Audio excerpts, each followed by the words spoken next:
ओम शांति।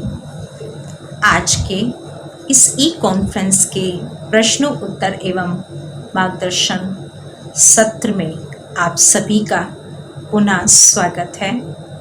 आज इस सत्र में न केवल हमारे अनेक प्रश्नों का उत्तर मिलेगा, बल्कि अपनी आत्मनिर्भरता के लिए मार्गदर्शन भी मिलेगा। वैसे तो भारत भूमि, जिसकी आदिकाल की संस्कृति भी कृषि की रही है, कृषि और ऋषि दोनों ही हमारी भारतीय संस्कृति की शान रहे हैं। ऋषियों ने भी कृषि कार्य किया और उसका प्रशिक्षण अपने शिष्यों को देते रहे हैं, और भारत का वर्तमान समय फिर से उसी की मांग कर रहा है कि इस भूमि पर उसी परिश्रम की फिर से जरूरत है। कहा जाता है, मेरे देश की धरती सोना उगले, उगले हीरे मोती। सचमुच हमारी धरती माँ हमें स्वादिष्ट और पौष्टिक आहार प्रदान करती थी। आज वही धरती माँ विष उगल रही है। आज न ही भोजन में स्वाद है और न ही भोजन स्वास्थ्यवर्धक रहा है। जहाँ ज्ञान भी है, विज्ञान भी है, लेकिन ये सब होते हुए भी व्यक्ति का जीवन संतुलित नहीं है। हम सभी का जीवन फिर से संतुलित हो, किसान आर्थिक कमाई के साथ साथ आध्यात्मिक भी हो, ऐसा हम क्या प्रयास करें एवं धरती माँ की फिर से वही सेवा उसी भावना से हो। तो हम ऐसे अनेक प्रश्नों का उत्तर लेकर के आज इस सत्र में पधारे हैं। हमारे साथ इस सत्र में अनेक अनुभवी विशेषज्ञ जुड़े हुए हैं, जो अपने अनेक अनुभवों के आधार पर हमारा मार्गदर्शन करेंगे। किसानों के आत्मनिर्भरता के लिए ब्रह्मा कुमारी ईश्वरीय विश्वविद्यालय के ग्राम विकास प्रभाग की ओर से 1995 से विशेष प्रयास किए जा रहे हैं एवं किसानों के आत्मनिर्भरता के लिए शाश्वत योगिक खेती राष्ट्रीय स्तर का प्रशिक्षण भी चल रहा है, जिसका आपने पिछले 4 दिन से जरूर लाभ लिया होगा। इसी कड़ी को आगे बढ़ाते हुए आपके ही द्वारा किए गए प्रश्नों का उत्तर इस सत्र द्वारा आपको प्राप्त होगा। जिन भाई बहनों ने यह लाइव कार्यक्रम देखा अथवा सुना है, उनके भी प्रश्न हमारे पास पहुँचे, उनके भी उत्तर आज के सत्र में मिलेंगे। तो चलते हैं हम सर्वप्रथम प्रहलाद भाई जी के पास। आप पिछले 25 वर्षों से इस ईश्वरीय विश्वविद्यालय में ज्ञान योग का अध्ययन कर रहे हैं। आत्मा योजना में आप सब्जेक्ट मैटर स्पेशलिस्ट के रूप में भी अपनी सेवाएं दे रहे हैं। आपने असिस्टेंट एग्रीकल्चर ऑफिसर के रूप में सेवाएं दी हैं। आपने शाश्वत योगी खेती का मॉडल देवड़ावास गांव में बनाया, जो 12 एकड़ जमीन में आर्ट उद्योग को दर्शाता है। आप किचन गार्डन में भी विशेषज्ञ हैं। भाई जी, आपसे हमारा पहला प्रश्न है कि शाश्वत योगी खेती की पद्धति क्या है, आप इसमें हमें अवगत कराएं। प्रहलाद भाई जी। हाँ, ये शाश्वत योगी खेती एक बहुत सुंदर सरल विधि है, जिसमें किसान उस अन्नदाता किसान, जिसको हम पालनहार भी कह सकते हैं, लेकिन ये अन्नदाता किसान अपने को निमित्त मानकर उस पालनहार परमात्मा से जब मन का बुद्धि का कनेक्शन करके जब वो कृषि का हर कार्य करता है और इस भावना से करता है कि सबका पालनहार मैं हूँ, जीव जंतु पशु पक्षी वनस्पति पेड़ पौधे और प्रकृति प्रति भी वो सद्व्यवहार कर रखता है। तो इस शुद्ध भावना शुभ से संकल्प से के वाइब्रेशंस वो खेत के कर्म में करता है तो उसे अधिक उत्पादन मिलता है, सात्विक उत्पादन मिलता है। और ऐसे अन्न आहार से मानव मन बदलता है और मानव मन में शुभ श्रेष्ठ संकल्प भावनाएं उत्पन्न होती है और फिर से वो मानव सुख शांति का अनुभव अपने जीवन में करता है। बहुत बहुत धन्यवाद प्रहलाद भाई जी, आपने हमें शाश्वत योगी खेती की इतनी सुंदर पद्धति के बारे में जानकारी इतने विस्तृत रूप से दी। आपका पुनः बहुत बहुत धन्यवाद। अब हमारा दूसरा प्रश्न बाला साहेब भाई जी से है। बाला साहेब भाई, आप शाश्वत योगी खेती के वो पहले किसान हैं जिन्होंने भारत में सबसे पहले शाश्वत योगी खेती करना शुरू किया। आज आप भारत भर में अनेक स्थानों पर जाकर किसानों को ये शाश्वत योगी खेती की ट्रेनिंग कराते हैं और आज वर्तमान समय आप अनेक किसानों के प्रेरणा स्रोत हैं। तो भ्राता जी, आपसे हमारा आज का प्रश्न है, जैविक एवं योगी खेती में क्या अंतर है? बाला साहब भाई जी। जैविक और यौगिक खेती में जो अंतर है वो ऐसे हम बता सकते हैं कि जैविक माना भौतिकता और यौगिक माना आध्यात्मिकता, तो दोनों का बैलेंस करने का काम यहाँ पे यौगिक खेती में है। जैसे कि कोई भी सिक्का या कॉइन होता है तो उसकी एक भी बाजू अगर खराब होती है तो मार्केट में उपयोग में नहीं लाते हैं। ठीक इस दोनों पहलू अच्छी तरह से होना जरूरी है। और खेती में भी वर्तमान समय ज्यादा करके हम भौतिकता की ओर ध्यान दे रहे हैं, जैविक का हो या ऑर्गेनिक का हो, इस पर ही ध्यान दे रहे हैं। परंतु खेती में आध्यात्मिकता का बहुत बड़ा रोल है और इससे जमीन की उर्वरक शक्ति बढ़ती है, पौधों की ग्रोथ पावर बढ़ती है, बीज की जर्मिनेशन पावर बढ़ती है। ये आध्यात्मिकता और जैविकता या यौगिक और जैविक दोनों एक ही सिक्के के पहलू है। जैविक खेती और यौगिक खेती में क्या अंतर है, सब बहुत सुंदर और सरल रूप से हमारे सामने अपना वक्तव्य रखा हमारे भ्राता बाला साहब जी ने। आपका बहुत बहुत धन्यवाद भाई साहब। अभी हम चलते हैं महेंद्र भाई जी के पास। बीके महेंद्र भाई जी पिछले 35 वर्षों से राजयोग ध्यान का अभ्यास कर रहे हैं। पिछले 7 वर्षों से अपनी ही खेती में योग का प्रयोग भी आपने लागू किया।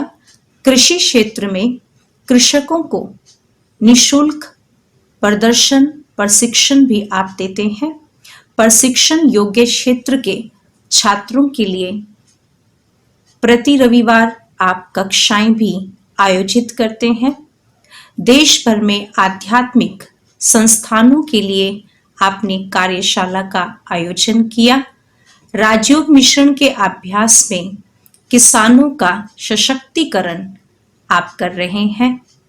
जूम एप्लीकेशन के माध्यम से लॉकडाउन अवधि के दौरान किसान और युवाओं को ऑनलाइन प्रशिक्षण भी प्रदान कर रहे हैं। आप इस प्रभाग में एक ऐसे युवा हैं जो अपने व्यवसाय से माइक्रोबायोलॉजिस्ट होते हुए महानगर में मल्टीनेशनल कंपनी में मैन्युफैक्चरिंग और रिसर्च में काम करते हुए अपनी अनेक सेवाएं देते रहते हैं। भ्राता जी, आपका इस सेशन में बहुत बहुत स्वागत है। आपसे हमारा प्रश्न है, फसलों में खाद और पानी कितनी मात्रा में और कब देना चाहिए? महेंद्र भाई जी। फसल के लिए पानी का होना बहुत ही आवश्यक है, लेकिन जैसा हमारी ज़रूरत होती है वैसे ही फसल के लिए उसके एज के हिसाब से कितनी उम्र है, आज का गर्मी कितनी है, रेट ऑफ इवापोरेशन कितना है, भले हम ये कैलकुलेट एग्जैक्टली नहीं करते लेकिन हम ये समझते हैं कि कितना होना चाहिए। जनरली ये देखा जाता है कि पानी कई बार ऐसा होता है कि हम बहुत सारा ज़्यादा देने से भी नुकसान होता है और ज़्यादा पानी देने के वजह से कुछ बीमारियां बढ़ जाती हैं। तो हमको पानी उतना ही देना है जितने पौधे की ज़रूरत है। अब पौधे की कितनी ज़रूरत है? पौधे की ज़रूरत तो वैसे देखा जाए तो जो रूट जोन रहता है, जहाँ उसकी जड़ें रहती है, वहाँ वो नमी बनी हुई होनी चाहिए। तो अगर नमी बनी है तो वो पौधा वहाँ से अन्न भी लेगा, वहाँ से ऑक्सीजन भी लेगा, उसको एयर भी मिलेगी और हमें बीमारियां नहीं ज़्यादा आएगी। अगर हम देखते हैं कि कभी किसी वजह से पानी जमा हो गया हमारे खेत में, तो वहाँ एयर जाना बंद हो जाता है और वो एयर ब्लॉक होने की वजह से पौधा अन्न लेना भी बंद होता है और साथ साथ में दूसरी बीमारियां वहाँ आने के चांसेस होते हैं। इसलिए पानी भले हमारे पास कितना भी हो, लेकिन देना हमें उतना ही है जितने उस पौधों के जड़ों के पास नमी बनी रहे।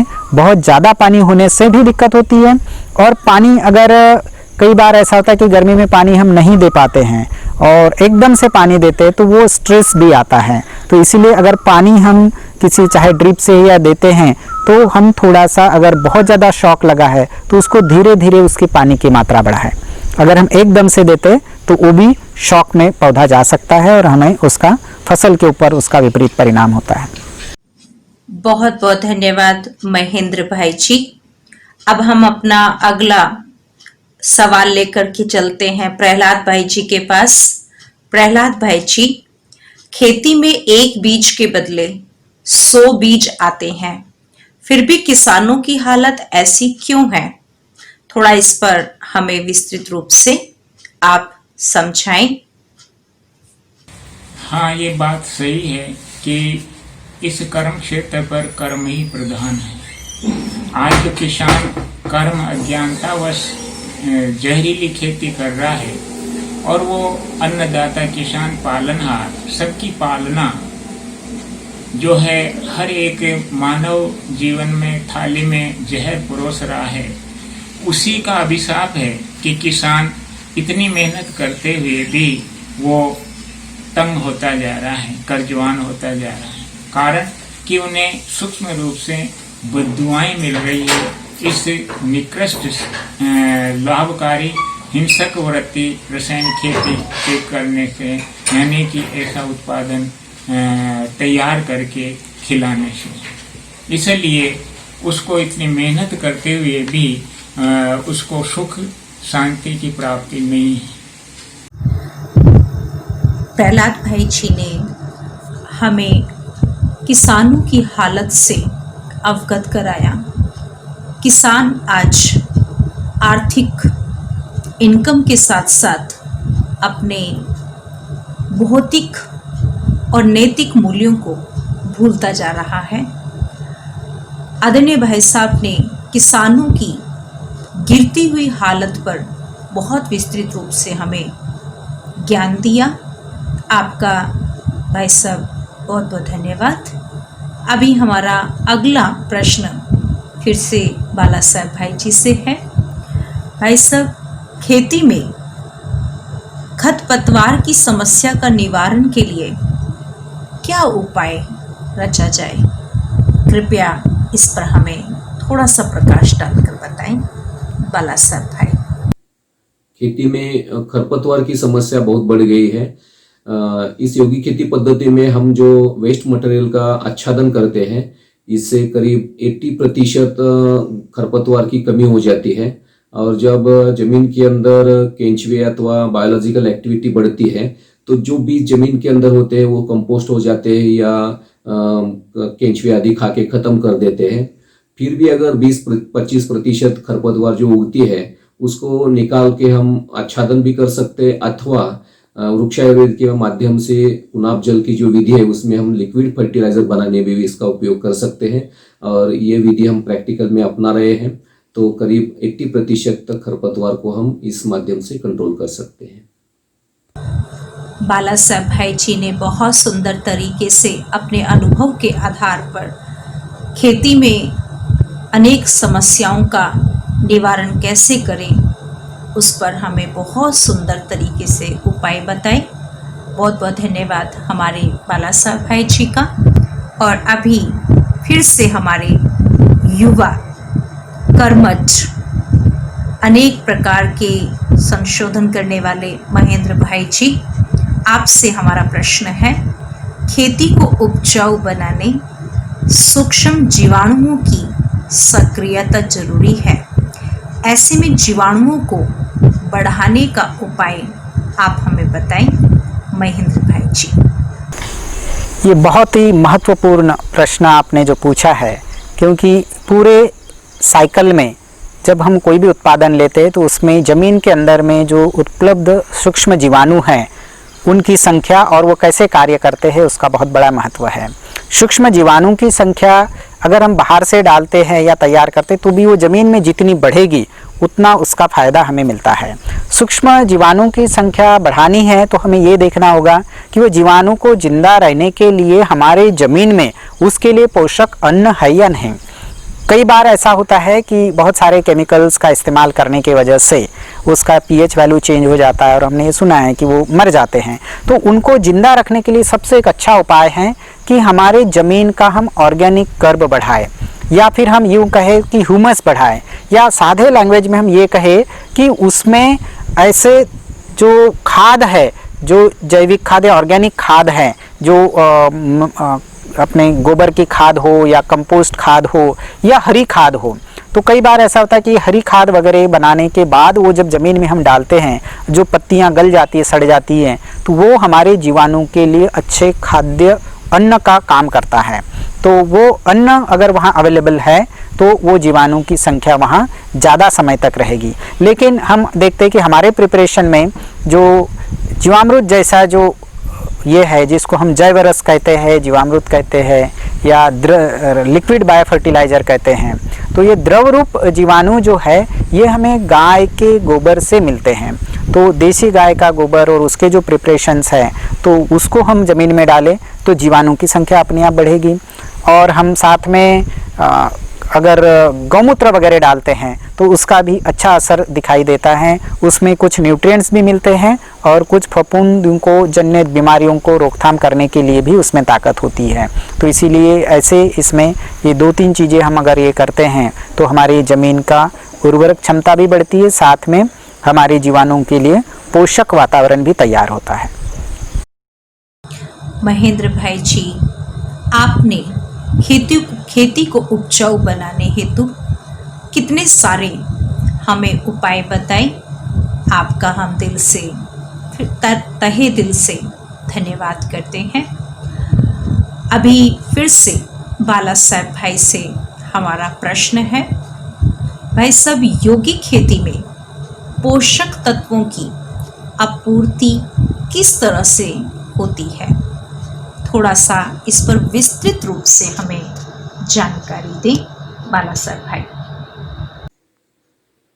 अनाज उत्पादन में जमीन से पोषक तत्वों का मिलना बहुत जरूरी होता है। और यौगिक खेती में हम जो वृक्ष आयुर्वेद के आधार से कुनाब जल नाम से जो विधि बताई है, वो जैविक फर्टिलाइजर, लिक्विड फर्टिलाइजर बना के हम यूज करते हैं। तो इससे कई सारी पोषक तत्वों का जो उपलब्ध होना जरूरी है वो होता है। और इसी के साथ जो हम मल्चिंग करते हैं और जीवाणुओं की संख्या बढ़ती है, तो जमीन में बहुत सारे पोषक मूल तत्व होते हैं जो उपलब्ध करके पौधों तक पहुंचाने की सेवा ये जमीन के अंदर जीवाणु जो है उनके द्वारा होती है। और इसमें बहुत गहरा कनेक्शन है। केवल जैविक लिक्विड फर्टिलाइजर देने से भी नहीं होगा, आच्छादन से भी नहीं होगा, परंतु इसके साथ मेड़ के ऊपर जो वृक्ष वनस्पतियां होती है या मिक्स क्रॉप पद्धति है, ये सारे प्रबंध अगर हम इसकी जो विधि है प्राकृतिक खेती को पूरी तरह से करते हैं तो इसके परिणाम बहुत अच्छे मिलते हैं। और जब हम पूरी पद्धति को अपनाते हैं, ऐसे नहीं कि बाबा हमने एक तो जैविक फर्टिलाइजर दिया फिर मेरी फसल नहीं बढ़ रही है, नहीं, इसके साथ मिक्स क्रॉप का होना जरूरी है, इसी के साथ आच्छादन का भी होना जरूरी है। अगर ये सब करते हैं तो पोषक मूल द्रव्य पौधों को पौधे अपटेक करते हैं। जमीन में अगर किसी मूल द्रव्य की कमी भी होती है तो पौधों के अंदर ऐसी अनाकलनीय शक्ति होती है जो पौधे एक मोलिक्यूल का परिवर्तन दूसरे मूल द्रव्य में करके भी वो अपटेक करती है। इतनी अनाकलनीय शक्ति प्लांट्स में होती है। इसलिए हमें ये सोचने की जरूरत नहीं है, हमें केवल विधि को अपनाना है। आच्छादन, मिक्स क्रॉप पद्धति और लिक्विड फर्टिलाइजर को यूज करने से पोषक तत्वों का पूरा लाभ मिलता है। यौगिक खेती को कैसे पोषक तत्वों से हम आपूर्ति कर सकते हैं, इसमें आपने अपने अनुभव से हमें बहुत अच्छी प्रेरणा और शिक्षा दी बाला साहब भाई जी, आपका धन्यवाद। अभी हम फिर से प्रहलाद भाई जी से प्रश्न करते हैं। प्रहलाद भाई जी, आपसे प्रश्न है, क्या शाश्वत यौगिक खेती पद्धति के आधार से आमदनी दुगनी की जा सकती है? हाँ, हम अपने अनुभव से कह सकते हैं कि शाश्वत यौगिक खेती या यूं कहें पुरातन ऋषि कृषि पद्धति जो उत्तम खेती पद्धति है, इस विधि से तैयार की गई खेती का जो उत्पादन है, जो वास्तव में शुद्ध सात्विक आहार हम जिसे कह सकते हैं, उसके सेवन से मानव का मन परिवर्तन होता है और मानव नैतिक मूल्यों की संपदा का धनी बनता है। तो इस तरह की खेती पद्धति से हम सामान्य एक बहुत कम खर्चा लागत लगाकर अधिक मुनाफा कमा सकते हैं और किसान आर्थिक रीति से, सामाजिक और मानसिक रीति से सशक्त बन सकता है। और फिर से इससे बड़ा कोई उद्योग नहीं है। जो एक बीज हम डालते हैं और धरती माँ 100,000 गुना देती है। तो कहा भी जाता है उत्तम खेती मध्यम व्यापार और निकृष्ट चाकरी, लेकिन आज इसका उल्टा ही हो गया है, क्योंकि किसान अपनी पुरातन ऋषि कृषि पद्धति को भूल चुका है और वर्तमान निकृष्ट कृषि पद्धति रसायन खेती कर रहा है। यही कारण है कि उसको इतनी मेहनत करने के बाद भी उसको जो मिलना चाहिए मार्केटिंग भाव जो नहीं मिल रहा है मेहनत का भी, उसका कारण यही है। बहुत बहुत धन्यवाद प्रहलाद भाई जी। अभी हम फिर से बाला साहब भाई जी से प्रश्न करेंगे। भ्राता जी, कीट कंट्रोल व्यवस्था पर थोड़ा प्रकाश डालें। बाला साहब भाई, जमीन के अंदर से कई सारी उपद्रवी कीटकों का प्रादुर्भाव जब वो दिखाई देता है, तो उसको कंट्रोल करने के लिए भी हमें जमीन की उर्वरक शक्ति बहुत काम में आती है। अगर जमीन में ऑर्गेनिक कर्ब हमारा बढ़ गया है तो इसमें उपयुक्त जो फफूंदी रोधक बैक्टीरिया होते हैं वो बहुत अच्छे काम में आते हैं, जैसे कि ट्राइकोडर्मा है, बिवेरिया है, सुडोमोनास है, मेटारिज्म है, फुमनी हो, सफेद लट हो या दीमक हो, ऐसी कई सारी उपद्रवी कीटकों को नष्ट करने की जो जिम्मेवारी है वो मेटारिज्म या ये जो बिवेरिया है उनके ऊपर होती है। और प्रकृति के नियमों का उल्लंघन करने के कारण ये सारे उपयुक्त जो जीवाणु होते हैं वो खत्म हो चुके हैं। अगर जमीन की उर्वरक शक्ति बढ़ती है तो इसमें ये सारे बैक्टीरिया जो है वो नेचुरली तैयार हो जाते हैं। फिर भी अगर पहले वर्ष ज़्यादा उपद्रव दिखाई देता है तो इसमें हम ये जो बैक्टीरिया है ये बाहर से खरीद के भी उसको यूज कर सकते हैं। इसलिए ये जो दीमक है या सफ़ेद लट है उसको कंट्रोल करना सहज संभव है। अगर ज़्यादा ही प्रादुर्भाव है, कंट्रोल नहीं हो रहा है, तो इसके लिए हम जो आकड़ों के पौधे होते हैं इसके द्वारा भी दवाई बनाने की जो विधि है वो अगर उपयोग करते हैं तो इससे सफ़ेद लट, हुमनी कंट्रोल में आ जाती है। बाला साहब भाई जी का बहुत बहुत धन्यवाद। आपने हमें कीट कंट्रोल व्यवस्था कैसे करें उस पर बहुत अच्छे से समझाया। अभी हम चलते हैं राजेश दवे जी के पास। भ्राता ji, agriculture engineer, DGM NABARD, expert on climate change, adaptation and mitigation, award on farmer empowerment and rural community upliftment. भ्राता जी, आपसे हमारा प्रश्न है, साधारण कुएं का स्ट्रक्चर रिचार्जिंग करने में कितना खर्च आएगा? राजेश दवे जी। सही बात है। उस केस में अगर आपका खुला कुआं है तो उसके बाजू में, कुएं की बॉर्डर के बाजू में एक 10 फीट बाय 10 फीट का चौड़ाई का और लंबाई का आपको खड्डा खोदना है। उसके अंदर डिजाइन के हिसाब से सबसे बड़े पाइप लगाकर, पीवीसी पाइप, वो कुएं के दीवार को तोड़कर अंदर तक उसका मुंह जाने देना है, वो पाइप का दूसरा छोर। और एक और एंड है वो इस खड्डे में रहेगा। उसके ऊपर सावधानी से बड़े बड़े पत्थर रखे जाते हैं, उसके बाद थोड़े छोटे पत्थर रखे जाते हैं, फिर ग्रेवल रखी जाती है, फिर धीरे धीरे सैंड फिल्टर लगता है। और सैंड डालने के बाद आप थोड़ा स्टबल्स और मल्चिस रख के उस खड्डे को मट्टी के ऊपर ऐसे छोड़ के, फिर उस खड्डे के चारों ओर आप एक छोटी सी ईंटों की दीवार बना देते हैं, जिसकी वजह से बरसात का पानी वो वहाँ आता है और वहाँ से वो पाइप की मदद से कुएं के अंदर जाता है। तो ये 10-1 हज़ार रुपये का कुल मिला के खर्चा आता है। तो ज़्यादा खर्चा नहीं है, लेकिन आप अगर रिचार्ज करेंगे तो बहुत सारा पानी जो ऐसे ही बह जाता है वो आपके खेत में रह जाता है और आप उसका इस्तेमाल कर सकते हैं। धन्यवाद। आज हमें राजेश दवे जी ने साधारण कुएं का स्ट्रक्चर कैसे तैयार करें और उसमें कितना खर्च आएगा, बहुत अच्छी विधि हमारे राजेश दवे जी ने बताई। अभी हम फिर से अपने प्रहलाद भाई जी के पास चलते हैं अपना अगला प्रश्न लेकर के। भाई साहब, हमारा आपसे अगला प्रश्न है, आपने जो शाश्वत योगी खेती का मॉडल बनाया है उसका अनुभव आप हम सबके साथ शेयर करें, और आपने जो मॉडल बनाया उसमें वैज्ञानिकों की और अधिकारियों की क्या राय हैं, थोड़ा उन पर भी हमें जरूर समझाएं। भ्राता प्रहलाद भाई जी।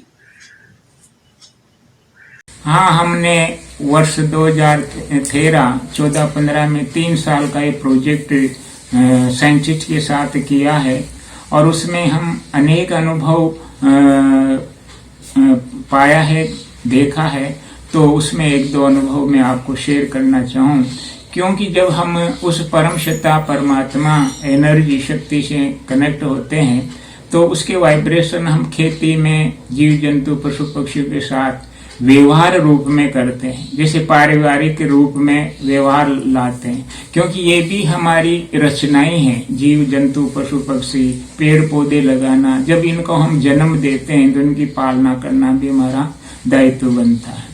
तो ऐसी पालनहार के सोमान से रहकर हम जब ये शाश्वत योगी खेती करते हैं तो ये हमारा उद्देश्य पूरा होता है कि वो भी हमारे, भले ही उनका संस्कार खेती में नुकसान पहुंचाने का पशु पक्षियों का हो गया है, लेकिन जब हम शुभ श्रेष्ठ भावनाएं उनके प्रति रखते हैं, एक पालना का भाव रखते हैं, तो वो भी अपना संस्कार चेंज कर देते। एक उदाहरण मैं आपको बताना चाहूंगा, अनुभव शेयर करना चाहूंगा कि हमने जब ये मॉडल तैयार किया था आत्मनिर्भर शाश्वत योगी खेती कृषक मॉडल का, तो उसमें हमारे पास में 1.5 हेक्टर अमरूद का बगीचा था, 5 हेक्टर का ये मॉडल था। तो उसमें सबसे बड़ी समस्या थी अमरूद के बगीचे में तोतों की। तो तोतों का संस्कार था, वो खाते कम थे और कुतर के कच्चे को डालते थे, इसी प्रकार वो थोड़ा कट करके छोड़ देते थे।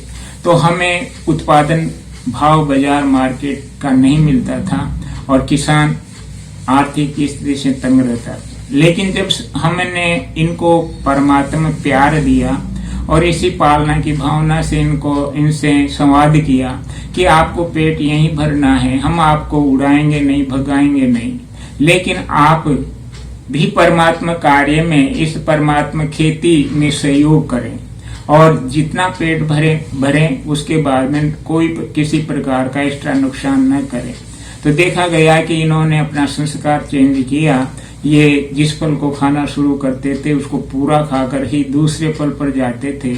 इस प्रकार से हमारे जो पहले रसायन खेती का जो हमने डेटा लिया था 1.5 हेक्टर में, उसमें था हमारे गए साल में जब हमने प्रोजेक्ट लिया था उससे पहले शुद्ध मुनाफा 15,000 का। लेकिन जब हमने ये प्रयोग किया है शाश्वत योगी खेती पद्धति से ये किया, जीवामृत बीजामृत डालकर रसायन रहित खेती, कीटनाशक औषधि प्रयोग रहित खेती, तो हमने पाया तोतों के साथ ऐसा प्रेम व्यवहार से तो हमें 1,80,000 का प्रथम साल शुद्ध मुनाफा मिला, दूसरे साल 3,40,000 का और तीसरे साल 3,80,000 का। ऐसी कोई पद्धति नहीं है कि ऐसा परिवर्तन, ऐसा असंभव नतीजा परिणाम और पद्धति में आवे। तो हमने देखा, अनुभव किया और आप इस प्रयोग से, इस अनुभव से समझ सकते हैं किसान कैसे सहज ही इस पद्धति से आत्मनिर्भर आर्थिक दृष्टि से संपन्न बन सकता है। इसी प्रकार साइंटिस्ट के साथ एक गेहूं का 4 प्लॉट बनाए और कैसे हम रसायन खेती की तुलना में इस शाश्वत जैविक योगी खेती का लेते हैं, तो उसके बराबर पहले साल लगभग हम उत्पादन लेते हैं और वो भी स्वादिष्टता के साथ सात्विक वाला, जो मार्केट भाव हमारा दुगना मिलता है। तो कहीं भी किसान को इसमें नुकसान नहीं है और कम लागत से अधिक मुनाफा उसको है, तो सहज ही वो आर्थिक दृष्टि से आत्मनिर्भर बनता है। विषम परिस्थितियों में भी शाश्वत योगी खेती से हमने उत्पादन लिया, जबकि मौसम विषम हो गया, प्रतिकूल हो गया, तो पास वाले जो किसान थे उन्होंने रसायन खेती से डीएपी यूरिया का प्रयोग किया था, तो उनका आंधी तूफान और अधिक बरसात में जो गेहूं था वो न दाना मिला न भूसा मिला। लेकिन हमारा गेहूं उसी विपरीत परिस्थिति में खड़ा था, दाना भी मिला, भूसा भी मिला। इसलिए विपरीत मौसम में भी शाश्वत योगी खेती से उत्पादन हम ले सकते हैं। तो सहज ही किसान को लाभ मिलता है और वो कर्ज से मुक्त होता है। वे कृषि वैज्ञानिक को साथ लिया, क्योंकि कृषि वैज्ञानिक प्रैक्टिकल चीज चाहते हैं, देखना चाहते हैं। वो तो हमारे साथ ही थे, लेकिन इस मॉडल को अवलोकन करने के लिए जिला स्तरीय कृषि अधिकारी लोग भी पहुंचे, किसानों के अलावा। यहाँ तक कि हमने यहाँ इस मॉडल पे कृषि मंत्री जी को भी आमंत्रित किया था अन्न महोत्सव के प्रोग्राम में। तो उन्होंने भी अवलोकन करके पाया कि वास्तव में वर्तमान समय ये आवश्यक है इस कृषि पद्धति की, ताकि किसान सहज ही कम लागत से अधिक उत्पादन लेकर आर्थिक दृष्टि से संपन्न हो जाए। और उन्होंने अनुभव में ये भी आत्मा योजना को एक लेटर लिखने को कहा कि हर किसान का यहाँ दौरा किया जाए, अवलोकन कराया जाए कि ऐसी पद्धति से खेती की जाए, क्योंकि आने वाले समय में ये ही मानव जीवन को बचाने वाली खेती है। क्योंकि आज जो जहर पुरुषा जा रहा है उससे मुक्त होने की यही एक विधि है। तो अनेक कृषि अधिकारी, किसानों और वैज्ञानिकों का यहाँ अवलोकन हुआ और कृषि मंत्री जी ने स्वयं अपनी जबान से जो बताया वो भी पीस न्यूज में आप सुन सकते हैं। बहुत बहुत धन्यवाद प्रहलाद भाई जी। आपने अपने अनुभव के आधार से, अपने मॉडल के एक्सपीरियंस से हमें आज बताया कि शाश्वत योगी खेती क्या होती है, और अपने अनुभव में आपने बहुत सुंदर तरीके से समझाया कि हम इसको अपनाकर कितना लाभ ले सकते हैं। मॉडल जो आपके द्वारा बनाया गया है उसमें वैज्ञानिकों और अधिकारियों की क्या राय है ये भी आपने हमें बताएं। बहुत बहुत धन्यवाद प्रहलाद भाई जी। अभी हम चलते हैं महर्षि भाई जी के पास। बीके महर्षि भाई, डायरेक्टर फार्म फ्रेश भुज गुजरात। भ्राता जी, आपके पास भी बहुत अच्छे अच्छे अनुभव हैं।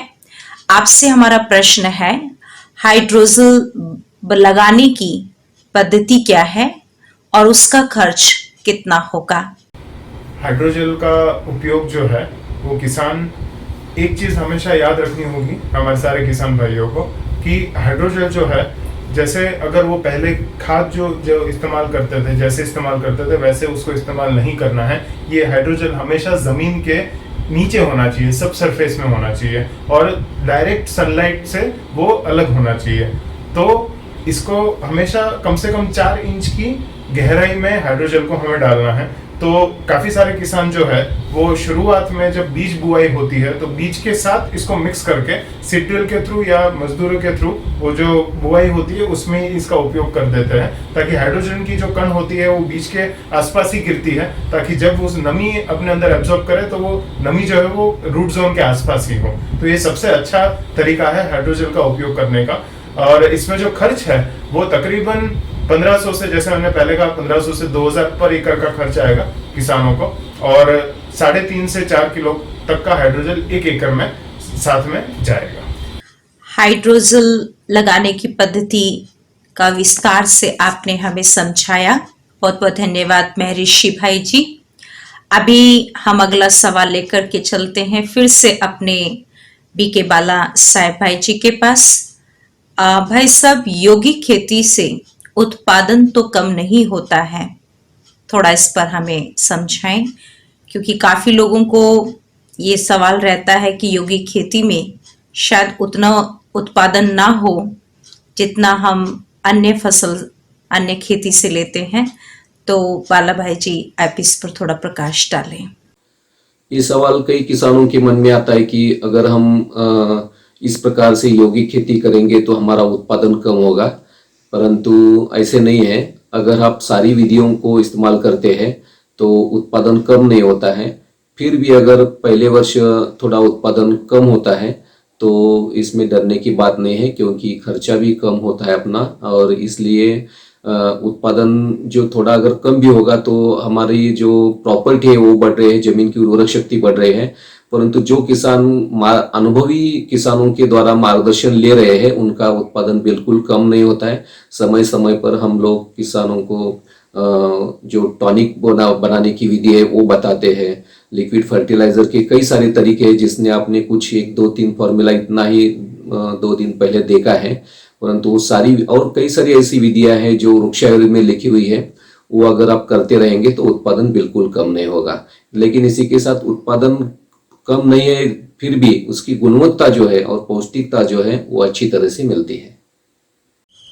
धन्यवाद बाला साहब भाई। अभी हमारा अगला प्रश्न फिर से प्रहलाद भाई का है।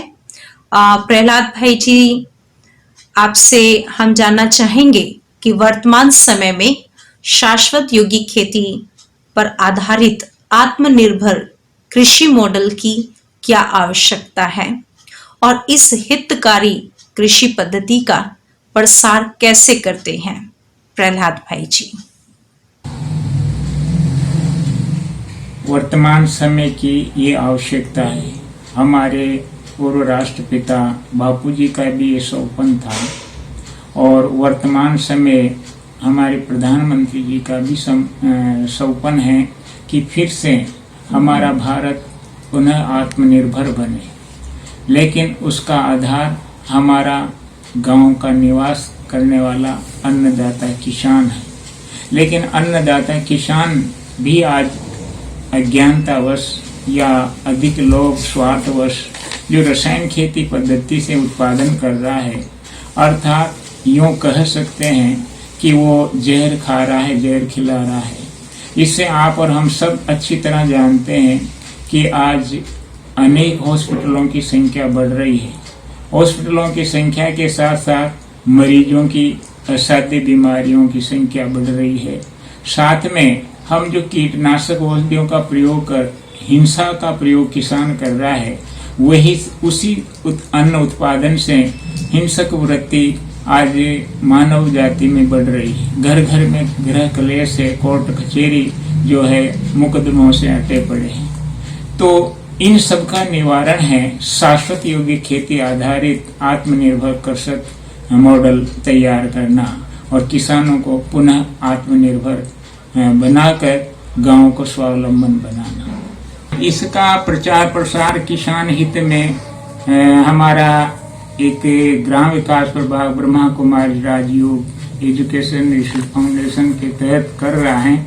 इसमें हम राज्य स्तरीय किसान सशक्तिकरण अभियान भी निकालते हैं और साथ में जो कृषि ट्रेनिंग हैं किसानों की, कृषि अधिकारियों की, उनमें भी हम जाकर ऐसी शाश्वत योगी खेती पद्धति का उनको कंसेप्ट बतलाते हैं। यहाँ तक कि आत्मा योजना के तहत कृषि अधिकारियों की होने वाली ट्रेनिंग में भी हम इस पद्धति को बतलाते हैं, और ताकि वो एक्सटेंशन के थ्रू किसानों के बीच में इसको ला सके।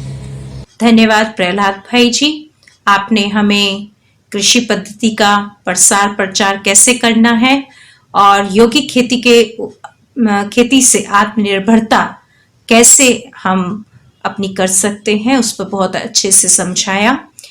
अभी हमारा फिर से बाला साहब भाई जी से प्रश्न है, खेती में लेबर, प्रकृति और मार्केटिंग का समस्या बहुत आती है।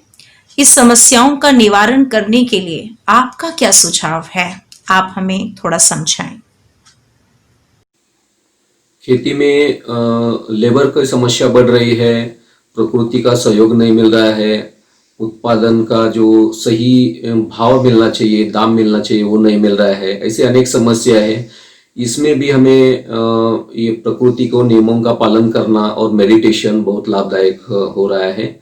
कईयों ने ऐसे सवाल पूछे हैं, तो इसलिए कुदरती जो लेबर है उसका उपयोग करना जरूरी है। हम अगर बांध के ऊपर बड़े बड़े वृक्ष लगाते हैं तो उसमें ये पंछी आके बैठते हैं, तो वो खेती में फसल सुरक्षा के कीट कंट्रोल के लिए बहुत लाभदायक होते हैं।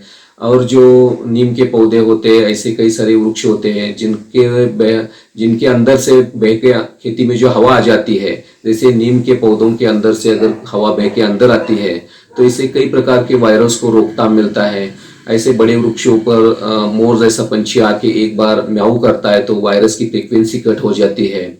तो ये कुदरत के जो लेबर है इनका सहयोग खेती में लेना जरूरी है। दवाई स्प्रे करने की जरूरत बहुत कम होती है। दूसरी बात है, प्रकृति का सहयोग के बारे में अभी प्रकृति अपना विकराल रूप दिखा रही है। जब हम यौगिक खेती की शुरुआत करते हैं तो प्रकृति का जो रचयिता है वो परमात्मा है, और मेडिटेशन में हम परमात्मा के साथ जब कनेक्शन जोड़ते हैं तो परमात्मा की जो रचना है वो हमें सहयोगी बनती है। और इसके लिए रोज हम 10 मिनट प्रकृति को भी परमात्मा शक्तियों से वाइब्रेशन देते हैं, शांति के, शक्ति के, प्रेम के, आनंद के वाइब्रेशन देते हैं। और दूसरी बात है, हम प्रकृति से वार्तालाप करते हैं, समन्वय साधते हैं, तो इसके बहुत अच्छे परिणाम मिलते हैं। इसलिए प्रकृति से मिलजुल कर चलना जरूरी है। और तीसरी बात, जो उत्पादन हम ले रहे हैं उसका सही भाव अगर हमें लेना है तो पहले हमें एक जो हम कर रहे हैं उसकी मुख से ही एडवर्टाइज होना जरूरी है।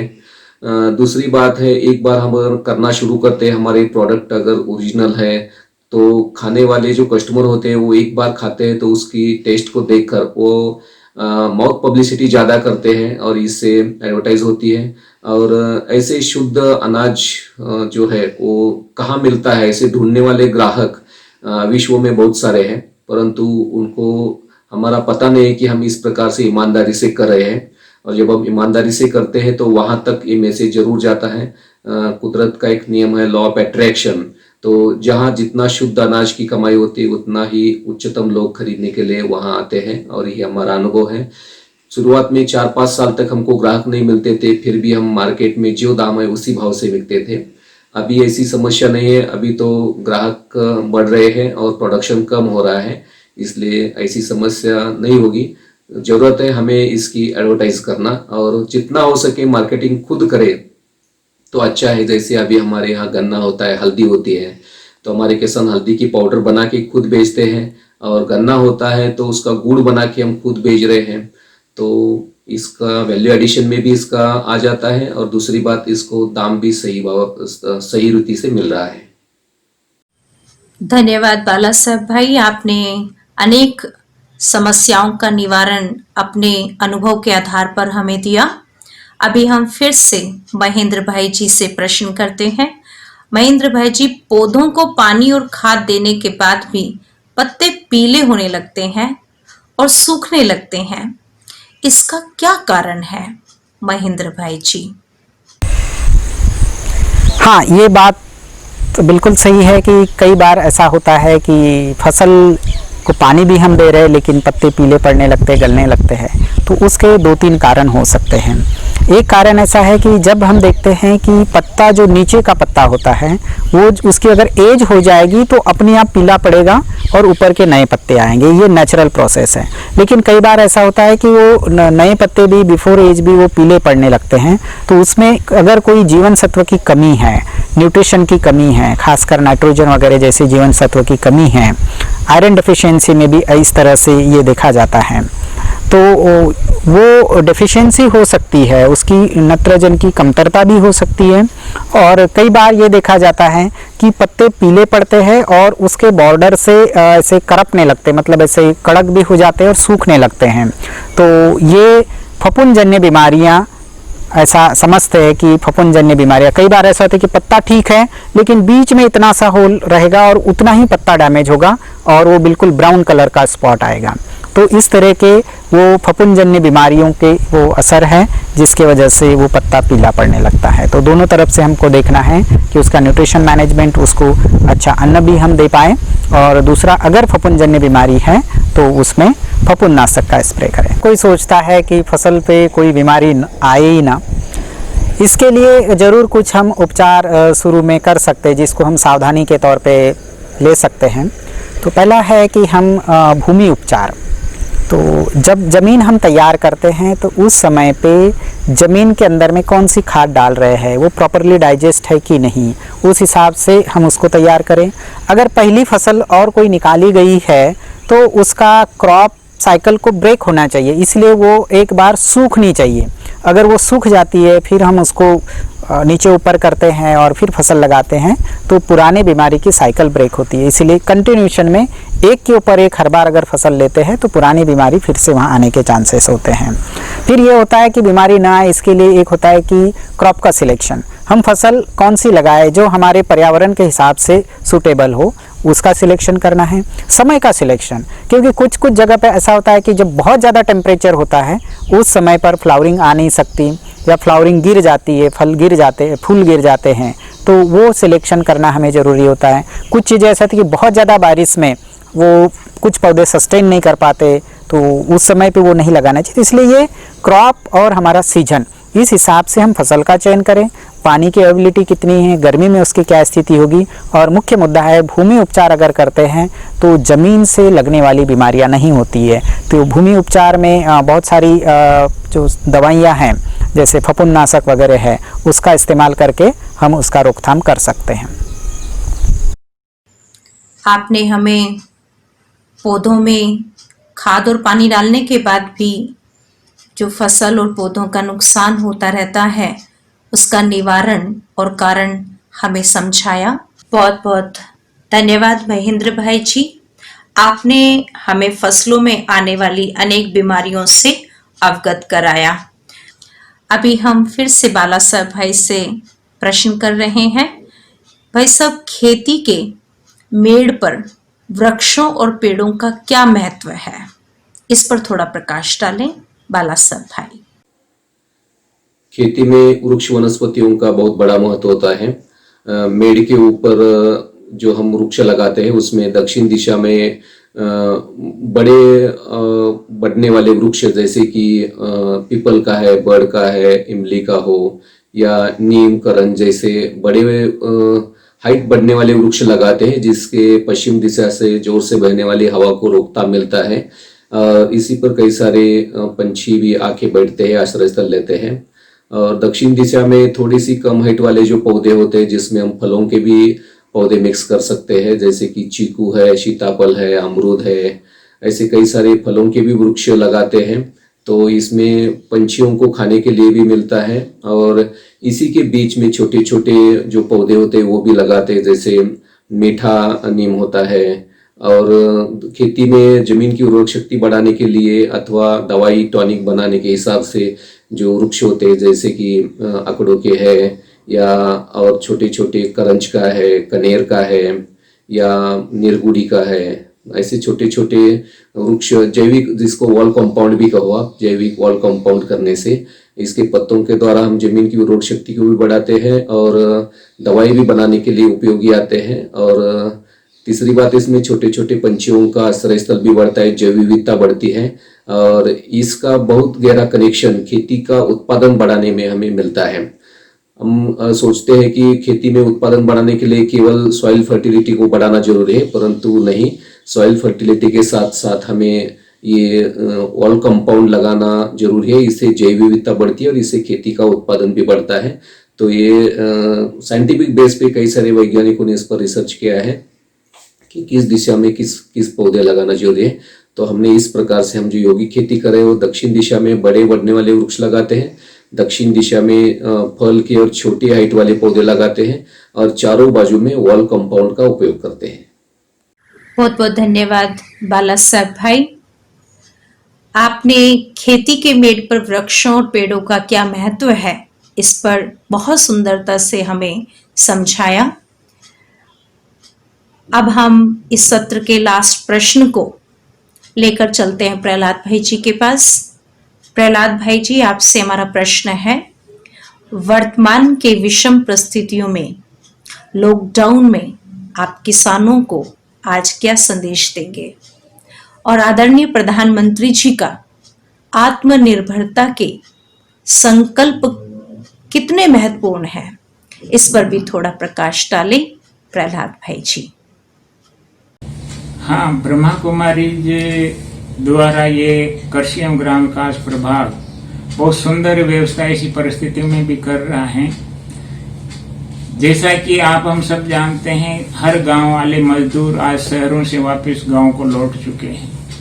अब गांव को जब हम आत्मनिर्भर बनाएंगे तो गांव का मुख्य धंधा ही किसान खेती है और वहाँ के कुटीर उद्योग है। तो वहाँ हमारा ये विधि है कि गांव का युवा गांव में रहे, बरसात का पानी खेत में रहे और गांव का धन गांव में रहे। तो उसके लिए एक किसान पद्धति, शाश्वत यौगिक खेती आधारित आत्मनिर्भर कृषक फार्म मॉडल बनाना बहुत जरूरी है और हम इसकी तैयारी कर रहे हैं। बहुत शीघ्र ही ऐसा मॉडल हर प्रांत में, राज्य में तैयार करेंगे और उसको देखकर और प्रेरित किसानों को करेंगे ताकि वो भी अपने खेत पर ऐसे मॉडल बना सकें। तो इसके लिए हम गांव में ही ऐसी किसान तैयार कर रहे हैं और खुद भी ऐसा मॉडल तैयार कर रहे हैं, जिसमें आपने देखा आज सफाई कर्मचारी सम्मानित करने लायक इस परिस्थितियों में है, नर्सिंग है, पहरादार, सिपाही, जो सुरक्षा गार्ड है। लेकिन सबसे बड़ा सम्मान लायक हमारा किसान है। लॉकडाउन में भी वो बैठा नहीं रहा, घर नहीं बैठा, सबका अन्न फल सब्जियों से पेट भरने के लिए वो खेत पर कर्म करता है। तो वास्तव में सम्मानीय है किसान। तो ऐसे अन्नदाता किसानों को आत्मनिर्भर बनाने के लिए अब आत्मनिर्भर कृषक मॉडल तैयार किया जा रहा है और इसकी शुरुआत हमने की है और करण करावनहार करा रहा है और परमात्मा प्रेरणा और बड़ों के आशीर्वाद कृपा से ये फलीभूत होगा। और आने वाले समय में हम ऑनलाइन ही कृषकों को, गांव वालों को विशेष शाश्वत यौगिक खेती प्रैक्टिकल मॉडल से ट्रेनिंग देंगे और साथ में शहरवासियों को यौगिक गृह वाटिका का प्रशिक्षण देंगे जो निःशुल्क दिया जाएगा। और आगे चलकर किसानों एक भी अपने खेत पर करके दूसरे किसानों को प्रेरित करेंगे और पुनः हमारा गांव स्वावलंबन होगा, भारत पुनः आत्मनिर्भर बनेगा और विश्व के सामने एक गुरु का दर्जा पाएगा। इन्हीं शुभ भावना शुभकामनाओं को रखते हुए हम ऐसी विपरीत परिस्थिति में भी ये ग्राम विकास कृषि प्रभाग ब्रह्मा कुमारी का कर रहा है और करता रहेगा। हमारा ये प्रधानमंत्री जी का एक शुभ श्रेष्ठ विचार है, संकल्प है, उनके साथ हम हैं और सबके साथ सहयोग से ही ऐसा स्वर्णिम भारत, स्वच्छ भारत, समर्थ भारत हम निर्माण करेंगे और पुनः इसी भारत भूमि पर वो स्वर्णिम राज्य स्थापित होगा और विश्व कुटुंब परिवार की भावना से ही ये कार्य सिद्ध होगा। आज के इस अंतिम प्रश्नों उत्तर मार्गदर्शन सत्र में हम सभी ने हमारे विशेष विशेषज्ञों के द्वारा अपने ही मन के बहुत सारे प्रश्नों को जाना। उनके बहुत सुंदर रूप से उत्तर हमें आज प्राप्त हुए और मैं समझती हूँ कि आज के इस मार्गदर्शन से हमारे जीवन में, हमारी कृषि करने की पद्धति में अवश्य परिवर्तन आएगा। तो अब इतना अच्छा कार्य हुआ है, इतनी अच्छी शुरुआत हुई है, इतनी अच्छी हमारे अंदर कार्य करने की जो प्रेरणा उजागर हुई है, उसको हम और आगे बढ़ाते हुए चलते हैं हमारी आदरणीय तृप्ति दीदी जी के पास। मैं आपको दीदी जी के परिचय से परिचित कराती हूँ। आदरणीय दीदी जी 1978 में ईश्वरीय ज्ञान में आए और आपने 1986 से अपने जीवन को मानव कल्याण अर्थ ईश्वरीय सेवा में समर्पित किया। आपने 1992 से सूरत वराचा सेवा केंद्र की सफल संचालिका के रूप में वहां की सेवाओं की बागडोर संभाली। दीदी जी वराचा के साथ साथ 17 सेवा केंद्रों का सफल संचालन कर रही हैं। आप ग्राम विकास प्रभाग के नेशनल कोऑर्डिनेटर हैं। माउंट आबू हेडक्वार्टर में होने वाली अनेक नेशनल कॉन्फ्रेंस में आप समय प्रति समय अपना वक्तव्य देते रहते हैं। दीदी जी का व्यक्तित्व बहुत ही प्रभावशाली है। आपके द्वारा अनेक मूल्यनिष्ठ कार्यक्रम, व्यसन मुक्ति, महिला जागृति, वृक्षारोपण, रक्तदान शिविर, स्ट्रेस मैनेजमेंट जैसे कार्यक्रम होते रहते हैं। आज ऐसी विशेष हस्ती जिसके ऊपर स्वयं परमात्मा की इतनी कृपा है, परमात्मा की विशेष प्रेरणाओं से आप पलते हैं। दीदी जी आज हम सब के सम्मुख हैं। हम दीदी जी का स्वागत भी करते हैं और दीदी जी से निवेदन करते हैं कि आप जो परमात्मा की प्रेरणा से इतनी सफल सेवाएं कर रही हैं, आज के इस सेशन में, इस सत्र में आप हमें कुछ ऐसी प्रेरणाओं से भरपूर करें जो हम भी आपकी आज प्रेरणा प्राप्त करके वरदानी और प्रेरक बन जाएं। आदरणीय तृप्ति दीदी जी। ओम शांति। आप सभी जो इस प्रशिक्षण में जुटे हुए भाई बहने हैं, पिछले 5 दिन से लगातार आध्यात्मिक विचारों के साथ किस प्रकार अपने खेत को बोना है, कैसे फसल उगाना है, कैसे उस फसल को वाइब्रेशन देने हैं, इसकी बहुत ही सुंदर ट्रेनिंग ले रहे हैं।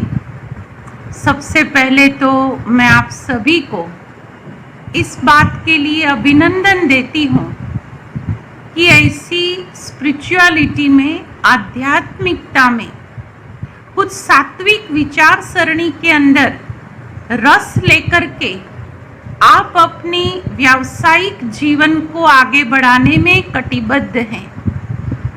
आज एक मूल बात लेकर मैं आपके पास आई हूँ। 5 दिन तक कितनी अच्छी अच्छी बातें हम सभी ने सुनी हैं। क्या क्या सुना? किस प्रकार बीज संस्करण विधि करनी है, कैसे बीज को परमात्मा की याद के पवित्र वाइब्रेशन देने हैं, आपको विधिवत बताया गया है।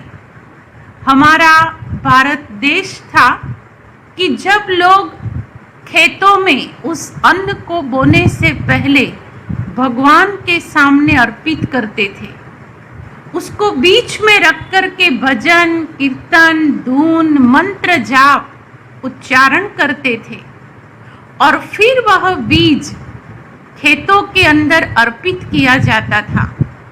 और वो जो फसल निकलती थी और उसी फसल से भारत के अंदर वो विद्वान पैदा हुए, वो गांधी का जन्म हुआ, वो भारत देश के अंदर महान विचारकों का जन्म हुआ।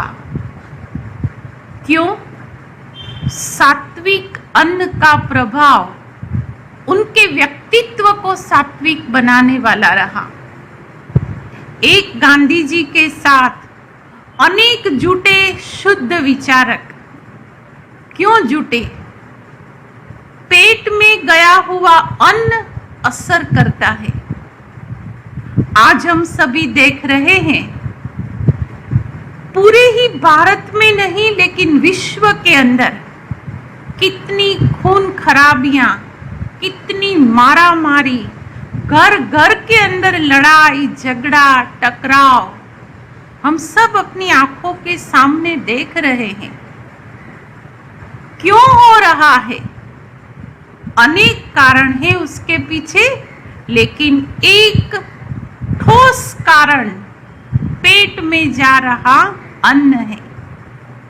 जिन जंतुनाशक दवाओं के साथ, जिन रासायनिक खाद के साथ यह बीज को दिया जा रहा जहर मनुष्य के पेट में जा रहा है और वही खून बनकर के ब्रेन तक पहुंचता है और वही ब्रेन तामसिक, वही मस्तिष्क की शक्तियां वैर और विरोधी, वही विचार घृणा और नफरत के रूप में परिवर्तित हो रहे हैं।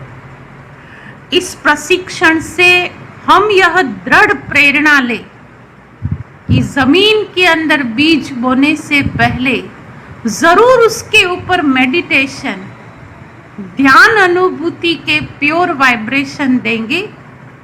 हमने इस ट्रेनिंग में यह भी सीखा कि हम रोज अपने खेतों के अंदर जाकर के परमात्म शक्तियों का आह्वान करके उस लहराती हुई हरियाली के ऊपर प्रतिदिन बहाते रहेंगे।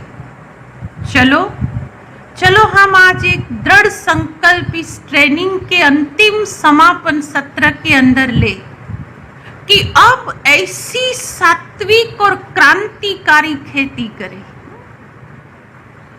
सिर्फ समाज में क्रांति, सिर्फ विचारों में क्रांति, सिर्फ समाज के अंदर चल रही रूढ़ियां और रिवाजों में क्रांति, यही क्रांति नहीं है। वास्तविक क्रांति तो बीज से है। वास्तविक विचारिक परिवर्तन तो हमारे खेतों से है। आप ये दृढ़ निश्चय कर ले कि अगर किसान अपने विचारों को बदलकर, किसान अपनी भावनाओं को शुद्ध बनाकर, किसान अपनी खेती को यौगिक खेती बनाकर अगर चले, यह भारत देश नहीं लेकिन समग्र विश्व अवश्य परिवर्तित होगा। और वो परिवर्तन की गाथा संसार के लोग वो परिवर्तन की गाथा संसार के लोग प्रेरणा के रूप में स्वीकार करेंगे। आजकल हम देखते हैं कि समाज के अंदर जो भी अच्छा होता है, फायदे वाला होता है, कुछ प्रॉफिट वाला होता है, लोग तुरंत उनसे सीखते हैं, प्रेरणा लेते हैं। आगे चलकर के समाज और विश्व को महसूस होगा कि प्रॉफिट सिर्फ संपत्ति का नहीं हो सकता, प्रॉफिट सिर्फ अनाज का नहीं हो सकता, प्रॉफिट सिर्फ नाम और मान शान का नहीं हो सकता, लेकिन प्रॉफिट दुआओं का भी होता है, दुआओं का भी होता है। तो यह दुआएं प्राप्त करने का जो व्यवसाय परमात्मा की तरफ से आप सभी किसान बंधुओं को मिला है, उन व्यवसाय के अंदर कुछ रिवॉल्यूशन, कुछ क्रांति, कुछ परिवर्तन लाने के लिए यह प्रशिक्षण कोर्स आयोजित किया गया प्रजापिता ब्रह्मा कुमारी ईश्वरीय विश्वविद्यालय की कृषि एवं ग्राम विकास प्रभाग के द्वारा। हमें पूर्ण विश्वास है, विश्वास ही नहीं श्रद्धा है, श्रद्धा से भी एक कदम आगे हमें आप पर पूरा भरोसा है कि आप जरूर इस यौगिक खेती को अपनाएंगे। अपने लहराते हुए खेतों के ऊपर आज दिन तक भले हमने जुल्म किया, भले हमने जहर डाला, लेकिन आज से हम ये दृढ़ प्रतिज्ञा करें कि अपने इन खेतों को अब सात्विक भोजन दे करके, अब शुद्ध वाइब्रेशन दे करके, अब शुद्ध विचारों की एक प्रवाहिक धारा दे करके उसके अंदर अब सचमुच हम सोना उगा लेंगे। गाने में तो आता था, आज दिन तक सिर्फ हम गाते रहे, मेरी देश की धरती सोना उगले, उगले हीरे मोती। ये सिर्फ हम गाते थे, लेकिन चलो अब क्रांति की इस दिव्य यात्रा पर कि जिसके अंदर न सिर्फ ये शब्दों तक रहे, न सिर्फ यह सोना और हीरा हमारे गीतों तक रहे, लेकिन व्यावहारिक बने। सोना जिसके पास ज्यादा वो ज्यादा धनवान, हीरा जिसके पास ज्यादा वो ज्यादा शाहूकार। लेकिन अब लोगों की विचार सरणी में परिवर्तन आ जाए कि जिसके पास अच्छे विचार वो ज्यादा धनवान, जिसके पास श्रेष्ठ चरित्र वो ज्यादा धनवान, जिनके पास अनगिनत मूल्य और गुण वो ज्यादा शाहूकार। ये कब बनेगा? ये कब बनेगा? जब हम अपनी खेत से पकाया हुआ सात्विक अन्न संसार तक पहुंचाएंगे। याद रखें, भारत का अन्न सिर्फ भारत में यूज नहीं हो रहा है। हो सकता है आपके खेत में पका हुआ अन्न विश्व के किसी देश के अंदर पहुंच रहा है और उस अन्न का कणा दाना उन्हों की भावनाओं को, उन्हों के विचारों को, उन्हों की वृत्तियों को परिवर्तन कर उनको भी सात्विक बनाए। आज इसी शुभ और श्रेष्ठ भाव और भावना के साथ ब्रह्मा कुमारी संस्था समग्र विश्व के अंदर, न सिर्फ भारत के अंदर लेकिन विश्व के कोने कोने में यह मूल्यों की ज्योत, मूल्यों की मशाल लेकर के चली है। ब्रह्मा कुमारी संस्था का मूल उद्देश्य ही यह है कि मनुष्य का न सिर्फ वैचारिक परिवर्तन लेकिन व्यावहारिक परिवर्तन, विचारों तक परिवर्तन न रहे लेकिन व्यवहार तक परिवर्तन आए। और इस परिवर्तन की यात्रा में ब्रह्मा कुमारी विद्यालय के द्वारा समय प्रति समय ऐसे प्रशिक्षण के कोर्स चलते रहते हैं।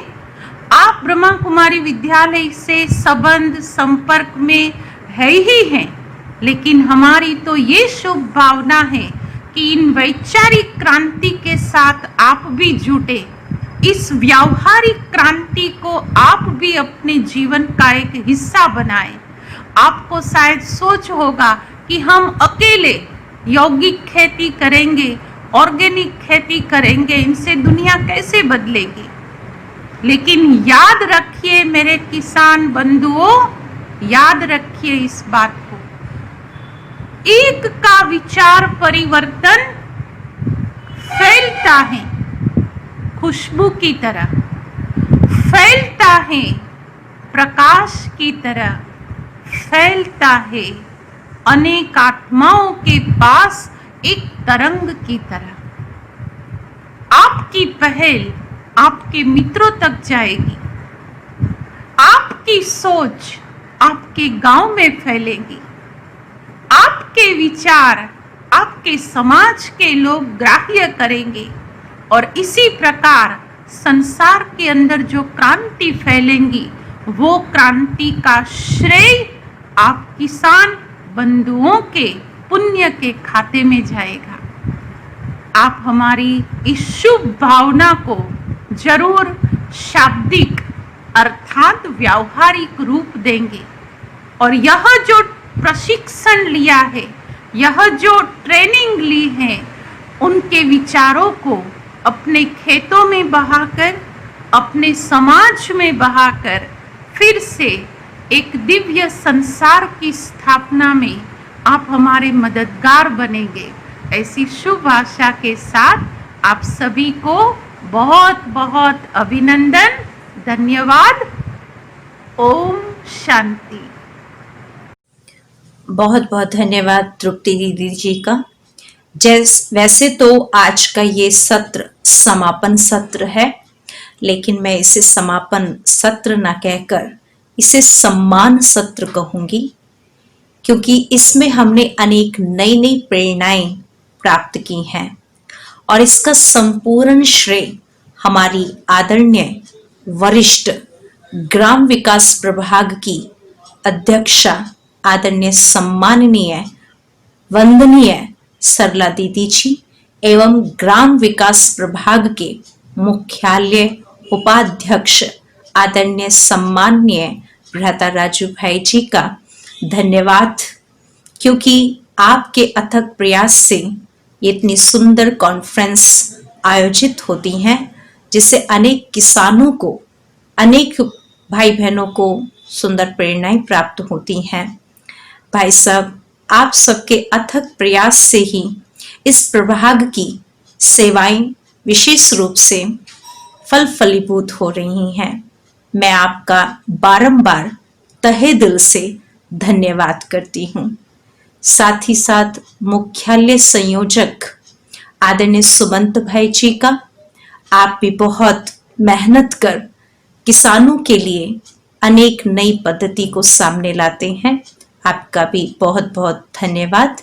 एवं इस सम्मान सत्र में हमारे प्रश्नों का इतना सरल रूप से विश्लेषण करते हुए इतने सुंदर आंसर सहज रूप से आप सभी ने दिया, तो मैं आप सभी इस सत्र में पधारे भाई बहनों का तहे दिल से धन्यवाद करती हूँ। भ्राता राजेश दवे जी, प्रहलाद भाई जी, महेंद्र भाई जी और बाला साहब भाई जी, महर्षि भाई जी, आप सभी का तहे दिल से बारंबार मैं बहुत बहुत धन्यवाद करती हूँ।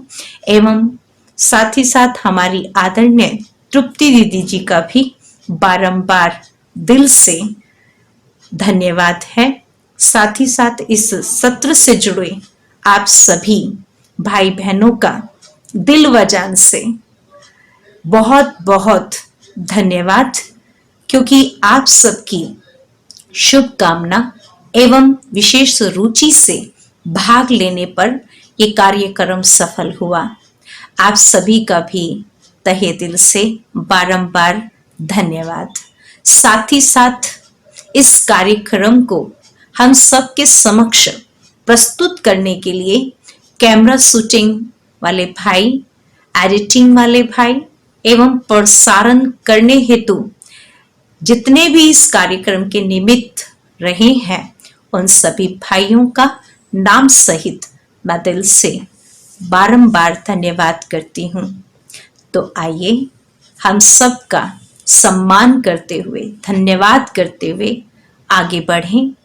तो एक नई शुरुआत के लिए नई संकल्प, नया उमंग लेकर के अपने लिए, अपनी प्रकृति धरती माँ के लिए सफल प्रयत्न करें और आगे बढ़ें। बहुत बहुत धन्यवाद। ओम शांति। हरी धरती के अंगना में, हरी भरी धरती के अंगना में, खुशियों से भरा आकाश हो, आओ करें मिलके प्रयास हम अपने गाँव का जिससे विकास हो। आओ ओ बहनों आओ आओ, मेरे भाई आओ, हाथ इसमें बटाओ, कदम अपने बढ़ाओ।